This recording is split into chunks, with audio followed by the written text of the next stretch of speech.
Jake Reynolds stuck his hand deep into the waste recycler, feeling around for the broken valve. Black grease covered his fingers and the smell made him want to gag. This was his 5th recycler repair today and it was only noon. He pulled out the broken part and tossed it into his tool bag.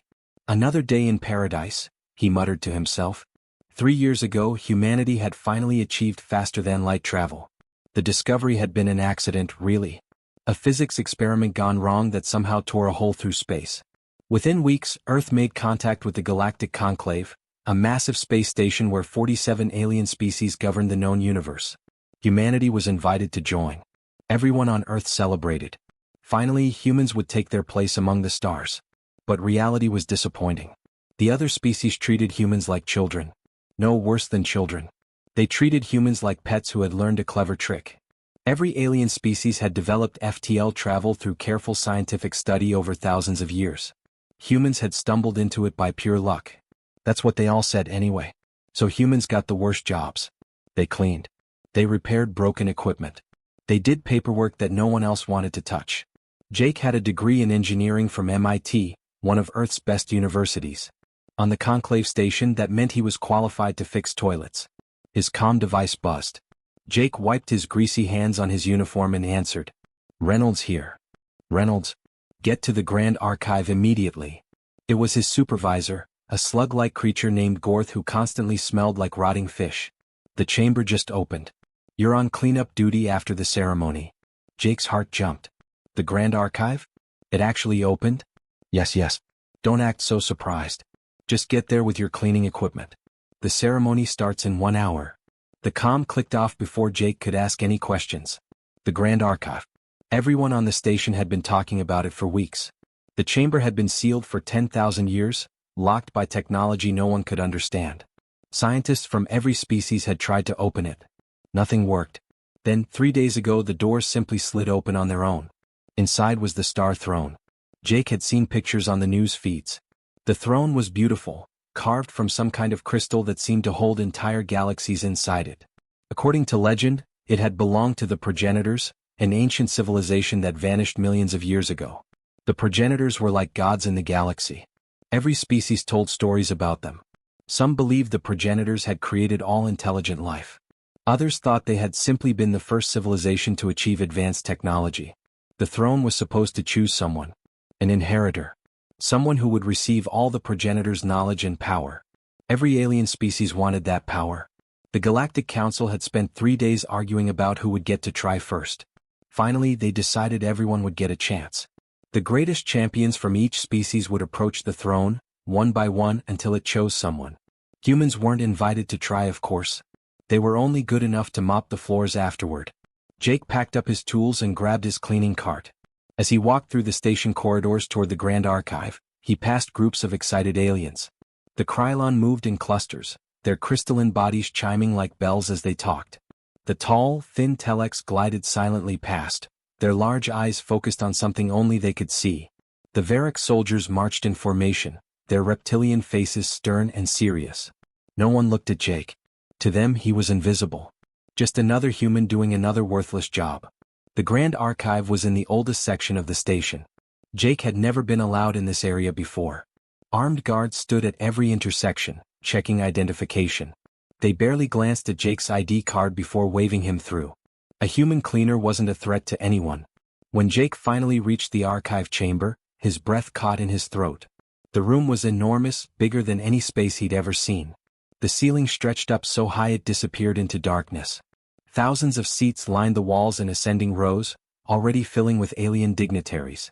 Camera drones floated everywhere, recording everything for broadcast across the galaxy.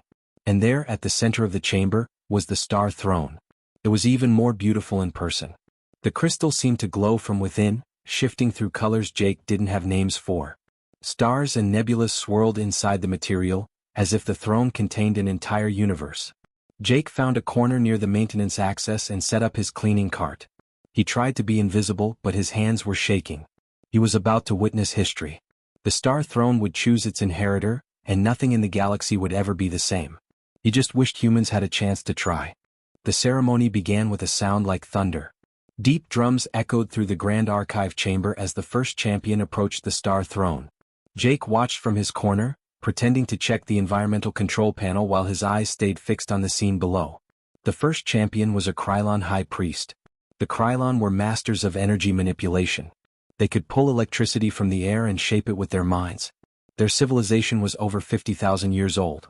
If anyone deserved the throne, it should be them. The high priest was tall and thin, his body made entirely of living crystal. Light passed through him, creating rainbow patterns on the floor. He walked slowly toward the throne, chanting in a language that sounded like wind chimes. When he reached the throne, he raised his crystalline hands and touched the armrests. Everyone held their breath. Nothing happened. The throne remained dark and silent. After 30 seconds, the high priest stepped back, his crystal body somehow looking dimmer. He bowed his head and walked away. The Krylon delegation sat in stunned silence. Next came the Telex. They were ancient beings who communicated through pure thought. Their wrinkled faces held wisdom from thousands of years of memories. The Telek elder floated toward the throne, his body hovering above the ground without any visible means of support.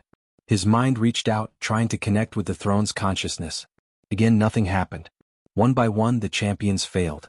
The Varric sent their greatest warrior, a massive reptilian covered in battle scars. He sat on the throne with confidence, expecting it to recognize his strength. The throne ignored him. The Minder sent their chief scientist, a small creature with 12 tentacles and 5 brains. She analyzed the throne from every angle before carefully sitting down. Nothing. The Korthon sent their war leader. The Plex sent their eldest philosopher. The Vorn sent their most decorated pilot. All failed. Jake stopped pretending to work. He just watched, fascinated and sad. Each species had sent their absolute best, and the throne rejected them all. Some champions cried.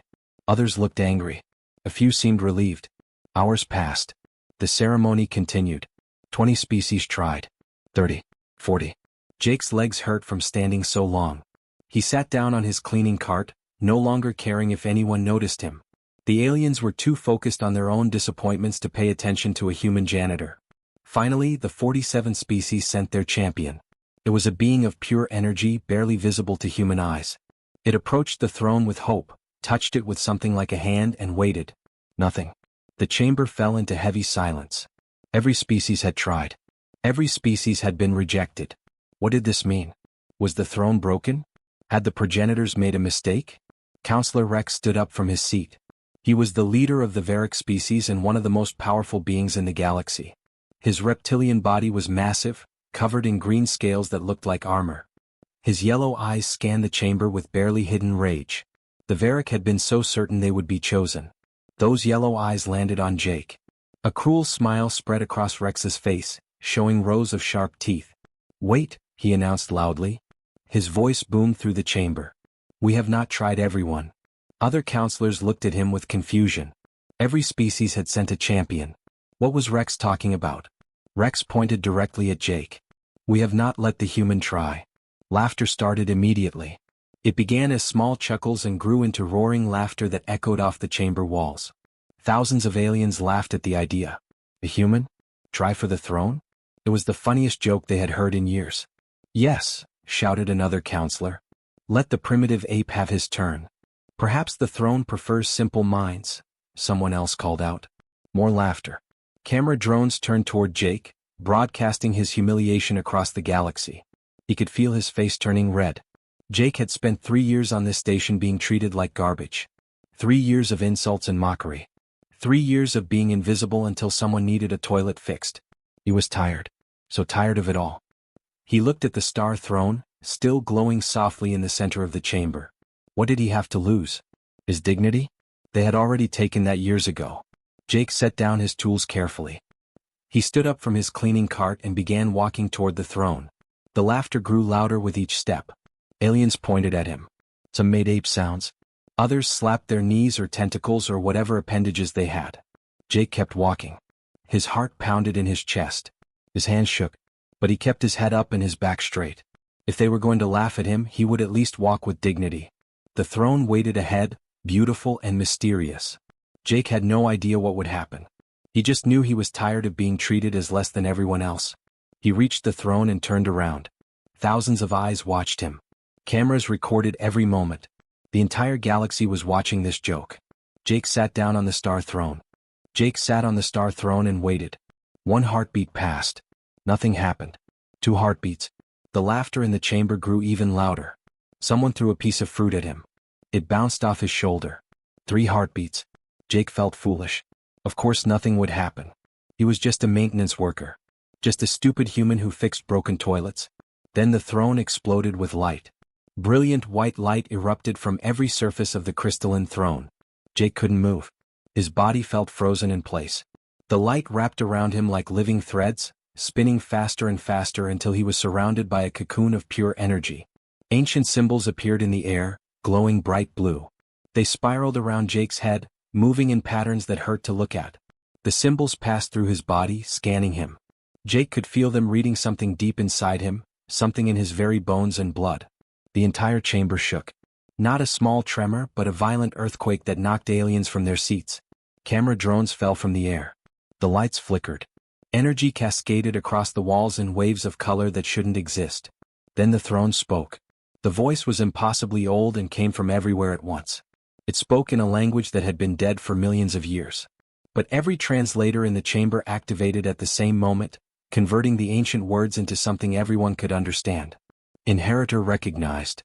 The chamber fell silent. The laughter stopped as if someone had cut it with a knife. Genetic template confirmed. Holographic screens materialized in the air, thousands of them, filling the chamber from floor to ceiling. They showed DNA sequences, biological charts, and mathematical formulas that scrolled past too fast to read. Progenitor legacy activated. The throne's light changed from white to gold. It poured into Jake's body through every point of contact. He gasped as something enormous rushed into his mind. Knowledge. Vast amounts of knowledge, flooding his consciousness like water through a broken dam. Then the message began to play. A holographic figure appeared above the throne. It looked almost human but not quite. Taller, with eyes that held too much wisdom. This was a progenitor, a being from a civilization millions of years dead. If you are seeing this, the progenitor said, then our chosen species has finally found the throne. We seeded 48 species across this galaxy. Each one was an experiment in biological design. Each carried part of our genetic template. But only one species carries the complete template. Only one has all the markers we intended. The holographic displays changed, showing images of different alien species alongside their genetic code. We designed for persistence, the progenitor continued. The ability to endure hardship and never give up. We designed for pattern recognition, the neural flexibility to see connections others miss. We designed for emotional depth, the capacity for empathy and bonds that cross all boundaries. We designed for creative chaos, the ability to think beyond rules and logic when necessary. The displays focused on one genetic sequence. Human DNA. These qualities exist in pieces across many species. The Varick have persistence. The Telex have pattern recognition. The Krylon have creative thinking. But only one species has all of them together in the exact combination we intended. The progenitor's holographic face smiled. Humanity. You are our inheritors. You are the bridge species designed to unite all others. The throne is yours. The message ended. The holograms faded. But the throne's power continued to pour into Jake. His mind expanded. He could suddenly understand things that had been mysteries his entire life. Physics, mathematics, engineering principles that wouldn't be discovered on Earth for another 1,000 years. The knowledge kept coming, organized and categorized by something inside the throne. Weapon systems that could shatter planets. Ships that traveled between dimensions. Artificial intelligence more advanced than anything the galaxy had ever seen. Medical technology that could cure any disease. The locations of 12 hidden progenitor worlds, each filled with more knowledge and technology. Jake could barely breathe. It was too much. His human brain wasn't designed to hold all this information. But somehow, the throne was helping him process it, creating new pathways in his mind to store everything. He became aware of something else connected to him. An artificial intelligence woven into the throne itself. It spoke directly into his thoughts. Welcome, inheritor. I am the throne's keeper. I will help you manage the progenitor legacy. Jake tried to speak but couldn't. His body was still frozen in the throne's light. The chamber remained absolutely silent. Thousands of aliens stared at him with expressions ranging from shock to horror to disbelief. The camera drones had recovered and were broadcasting everything across the galaxy. Billions of beings were watching a human claim the greatest prize in galactic history. Counselor Rex stood frozen in his seat. His yellow eyes were wide with shock. Then the shock transformed into something else. Rage. Pure, burning rage spread across his reptilian face. The light around Jake finally faded. He could move again. He stood up from the throne on shaking legs, his mind still reeling from everything that had just poured into it. No one spoke. No one moved. The silence stretched on and on. Then Counselor Rex's voice cut through the chamber like a knife. This is impossible. There must be a mistake. The emergency council meeting started 2 hours after Jake left the Grand Archive. He wasn't invited to attend. Instead, he sat alone in a small waiting room while thousands of aliens decided his fate. Through the walls, Jake could hear shouting. Counselor Rex's voice was the loudest. This is impossible. The throne malfunctioned. These primitives somehow hacked it. Other voices joined in agreement. Jake recognized Counselor Vess, a mantis-like being from the military Corthan species. Her voice clicked and buzzed as she spoke. Humanity cannot be trusted with this power. They are too young, too violent, too emotional. They have only had space travel for 3 years. 3 years. My species has traveled the stars for 20,000 years. The human must surrender the throne's knowledge, another voice demanded. It belongs to all species, not just one. Jake put his head in his hands. The progenitor knowledge was still flooding his mind, organized by the AI that lived inside the throne. It was too much information. Every time he thought he understood something, 10 more pieces of knowledge appeared. Weapons designs, star charts, medical formulas, construction techniques for ships that could cross the galaxy in seconds. The AI spoke directly into his thoughts. Its voice was calm and ancient. You are struggling with the integration. This is normal. Previous inheritors experienced the same difficulty. Previous inheritors? Jake thought back. Who were they? What happened to them? The AI was quiet for a moment. There have been 3 previous inheritor species. All were destroyed within 1 year of claiming the throne. Jake's blood went cold. Destroyed? By who? By rival species who could not accept being denied the progenitor legacy. They formed coalitions and attacked. The inheritors tried to fight back using progenitor weapons. This only proved they were dangerous. The coalitions destroyed their home worlds. Jake felt sick. So I'm doomed. We're all doomed. Earth doesn't even have planetary shields yet. Not necessarily, the AI said. You have an advantage the others did not. You know what happened to them. You can choose a different path. But what path? Jake had no idea. He was a maintenance engineer. 3 days ago, his biggest problem was fixing waste recyclers. Now he held the fate of humanity in his hands. The council meeting lasted 8 hours. When it finally ended, no decision had been made. Half the species wanted Jake arrested. The other half wanted to study him. Everyone agreed humans should not be allowed to keep the progenitor knowledge. Jake returned to his small quarters on the station. He couldn't sleep. Every time he closed his eyes, progenitor knowledge flooded his mind. Blueprints for weapons that could crack planets open like eggs. Technology that could turn a star into a bomb. He could destroy them all. Every species that had ever mocked him. Every alien that had treated humans like garbage. He had the power now. The thought scared him. Was this what the other inheritors had thought? Was this how they justified using the weapons? 2 days passed. Jake stayed in his quarters, afraid to go outside. The AI taught him how to control the knowledge flow, how to access specific information when he needed it instead of being overwhelmed by everything at once. On the 3rd day, a message arrived. It was from Counselor Rex, marked as urgent. A diplomatic meeting to discuss peaceful solutions. Jake knew it was probably a trap, but he went anyway. Maybe he could talk to them. Maybe he could find a peaceful solution. The meeting room was in a neutral section of the station. When Jake arrived, only 2 other diplomats were there. A small Plex scientist and a Telek elder. Both seemed nervous. Thank you for coming, the Plex scientist said. We want to understand the throne's choice. Perhaps we can work together too. The energy weapons fired before she finished her sentence. They came from hidden panels in the walls. Bright blue beams designed to disintegrate organic matter. Jake didn't even have time to think. The progenitor shields activated automatically, forming a bubble of force around him. The weapons hit the shields and bounced off harmlessly. But the 2 diplomats weren't protected. The Plex scientist vaporized instantly. The Telek elder's body fell to the ground, smoking. Jake stood frozen in horror. The shields had saved him but killed 2 innocent beings. Alarms screamed. Station security rushed in. They saw Jake standing over 2 dead bodies, protected by advanced technology while others died. Within minutes, Counselor Rex appeared on every screen throughout the station. His reptilian face looked angry and righteous. The human has attacked council diplomats. This is exactly what we feared. Humanity has proven they are too dangerous to possess progenitor technology. All humans must be removed from this station immediately. The human home world must be quarantined. Half the species believed him. The news spread across the galaxy in minutes. Humans had killed innocent diplomats. Humans had weapons that could kill anyone. Humans were dangerous. Jake stood in the meeting room, surrounded by security forces who kept their distance because they feared the shields. He looked at the two dead bodies and felt his heart break. He could fight. He could use progenitor weapons to escape. He could destroy everyone who stood in his way. But that would prove them right. That would doom humanity forever. He needed to think like a human. He needed to find another way. Jake spent 2 days locked in his quarters, thinking. The AI whispered warnings about previous inheritors who had fought back and destroyed themselves. Half the galaxy thought he was a murderer. The other half wanted to steal the progenitor technology. Earth was in danger. Humanity was in danger. He could fight.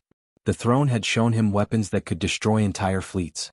He could protect himself and his species with overwhelming force. But that would prove Counselor Rex right. Humans would become the dangerous primitives everyone feared. The galaxy would unite against Earth and his home world would burn. There had to be another way. A human way. Jake sat on his bed and thought about what made humans different. They weren't the strongest species. They weren't the smartest or the oldest. But they had something the progenitors valued. Empathy. The ability to understand others. The willingness to cooperate even with enemies. An idea formed in his mind. It was crazy. It was risky. But it might work. Jake stood up and connected to the station's communication system. He broadcast a message to every species in the galaxy. This is Jake Reynolds. I am inviting all council members to Progenitor World 1. I will show you the complete truth about the throne and the progenitor legacy. Come unarmed. Come with open minds. I promise you will not be harmed. The AI spoke in his thoughts. This is dangerous. They tried to kill you. They will try again. Maybe, Jake said. But I have to try. 3 days later, 47 species sent representatives to Progenitor World 1. The planet was ancient, covered in massive structures that had stood empty for millions of years. Jake waited at the entrance to the largest archive chamber, his heart pounding. Counselor Rex arrived first. The massive reptilian looked angry and suspicious. If this is a trap, human, your entire species will pay. It's not a trap, Jake said quietly. Please come inside. One by one, the representatives entered the archive chamber. It was enormous, with walls covered in holographic displays. At the center stood a platform connected to the Star Throne's network. When everyone had gathered, Jake stepped onto the platform. The throne showed me something when it activated. A complete history of the progenitors. I want to share it with you. He activated the archive. Holographic records filled the air, showing the rise and fall of the progenitor civilization. They had been powerful beyond imagination, but they had been alone. No other intelligent species existed when they ruled the galaxy. The progenitors were dying, Jake explained as the records played. Not from war or disease. From loneliness. They created other species to fill the galaxy with life. 48 experiments in biological design. The holograms showed progenitor scientists seeding worlds with different genetic templates. Some became the Krylon. Others became the Telex, the Varric, the Korthan. Each species was unique, carrying different traits the progenitors valued. But they didn't want to create servants or copies of themselves, Jake continued. They wanted to create a galaxy that could work together. A civilization built on cooperation, not domination. The final holographic record played. The last progenitor stood before the Star Throne, leaving a message. We made one species to be the bridge, the progenitor said. A species with enough persistence to never give up.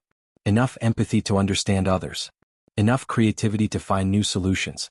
This species will unite the others, not through conquest but through compassion. The hologram faded. The chamber fell silent. Jake took a deep breath. The throne didn't give me power to rule you. It gave me the ability to help you. And that's what I'm going to do. He activated the throne's full database. Information flooded the holographic displays, organized by species. For the Krylon, I have medical technology that will cure your crystalline plague. Thousands of your people die from it every year. Not anymore. The Krylon representatives gasped. Their species had fought that disease for generations.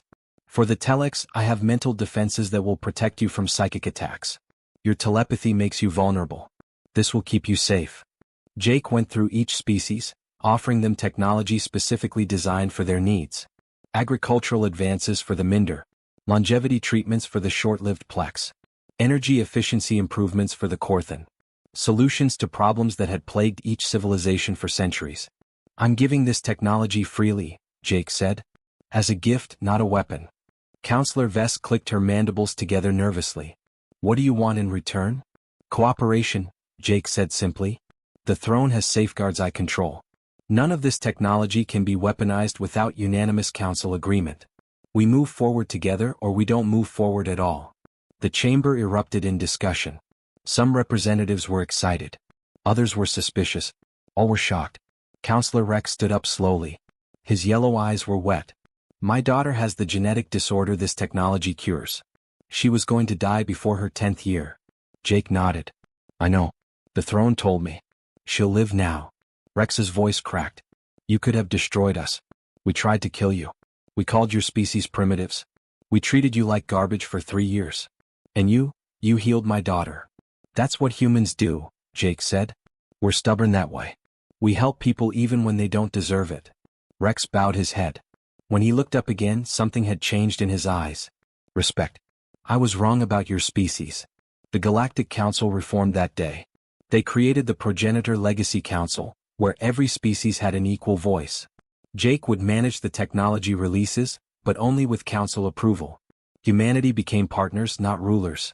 1 week later, Jake stood on the observation deck of the Conclave Station, looking at Earth through the window. Kate Morrison, a human diplomat, found him there. The council is asking for your guidance on the next technology release, she said. Jake smiled. Tell them we'll discuss it together. That's how humans do things. The throne whispered in his mind that 11 more progenitor worlds waited to be discovered. Humanity's real test was just beginning. But for the first time in galactic history, they wouldn't face it alone.